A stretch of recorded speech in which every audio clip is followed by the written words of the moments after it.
Hello everyone! Have you ever wondered if you really need a generator for your home or office, or if there's a quieter, cleaner option? Well, in today's video, I'm going to show you what a power station is and why you might want to buy one.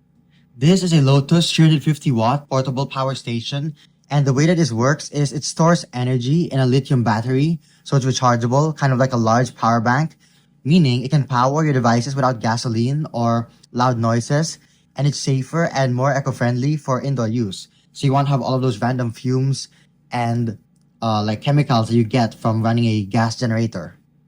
However, with that, it is limited in terms of power, so you can still power some appliances, but to a certain limit. So for example, it can power one of those mini refrigerators, but it can't power a whole air conditioning unit. Now, most of you are probably thinking that if there's an emergency, a gas generator is easier to refill. If you run low on gas, you can just go to the gas station and refill the gas tank of your generator. And that is true. However, the power station can also be charged in different ways. So for example, you can connect it to a solar panel, and as long as you have a good view of the sky, then it will actually get charged. Although, if you are someone who is trying to prepare for like a survival situation where you want to be able to run power reliably for a long period of time, then I still do think a generator is a better choice, since you can easily refill the gas tank compared to having multiple power stations. They'll take a while to all recharge.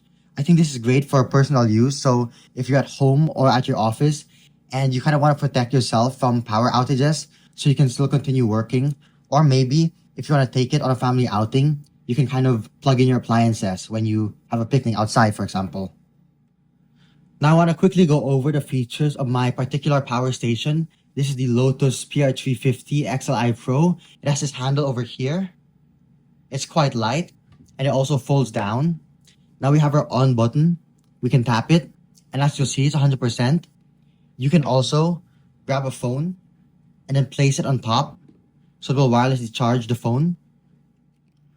Anything that's compatible with wireless charging can be charged up here. We also have some lights. So there's one over here and a brighter one right here. Now on the side, you'll see some air vents. This side over here has two fans, and that's really all the noise that you're gonna hear. So it's kind of like a loud PC, if you think about it that way, or a loud gaming laptop where we just have some cooling fans. There's nothing at the back, there's some information, and more vents on the other side for air circulation. At the bottom, there's just some warnings and some rubber feet to prevent it from sliding around. Now, let's take a look at the front. So this is where all the controls are and where your outputs are. So to charge it, it's very easy. It's just like a power bank. You just plug your charger into this end and then plug your other end into the outlet, and it will show you the time it takes to charge. Usually it's only a few hours. We have our different outputs. So we have our 12-volt socket, similar to the one that you'd find in your car. We also have some USBs. So there's actually 3 USBs and 1 USB-C power delivery. That's a fast and a high-powered port, as well as our outlet on the right side. So it's a full-size outlet. And it's kind of like one of those international ones where you have different types of sockets that can be plugged in here. You can also connect an extension cord to this to extend the amount of outlet you have, as long as you don't overload it. So make sure that nothing you plug in goes over 350 watts, because obviously that's what it's designed for. Although I don't think overloading it will destroy it. It probably has some sort of protection to just shut off or so. Now, we have some buttons over each port, so you can tap on them to select which port you want to activate. So for example, our USB section is now turned on. It's green. And then we can plug in like our charger into the Type-C, for example. Then we can plug it into this phone. And you'll see it's charging. Now on the display over here, it will show you how long the power station will run for. And so if we're just charging this iPhone at this rate, it will last us 138 hours, which is actually quite good.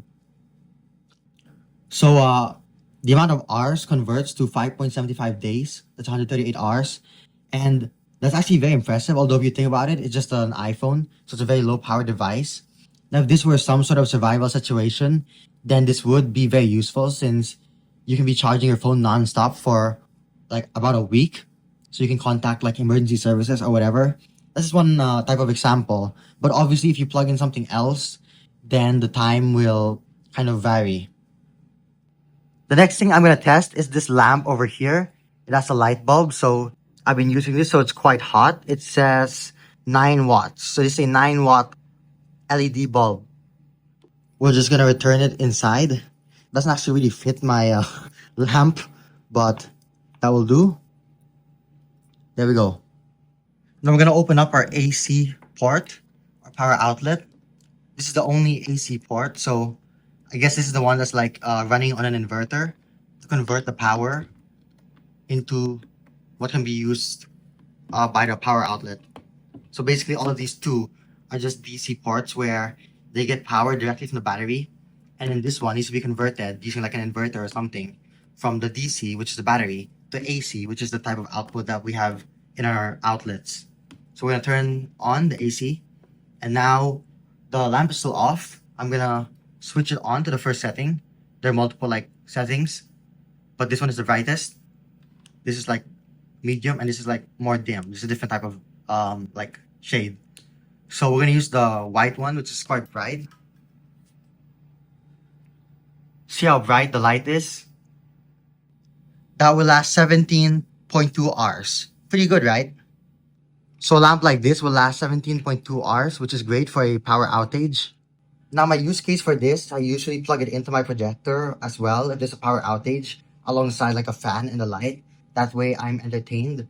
But if you want to use it for a survival situation, then you'd probably want to be kind of like using less power. That way it will last longer.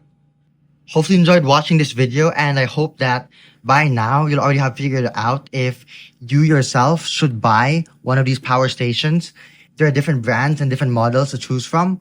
Although I've been using this for over a year and I haven't had any issues, so I can highly recommend this particular model.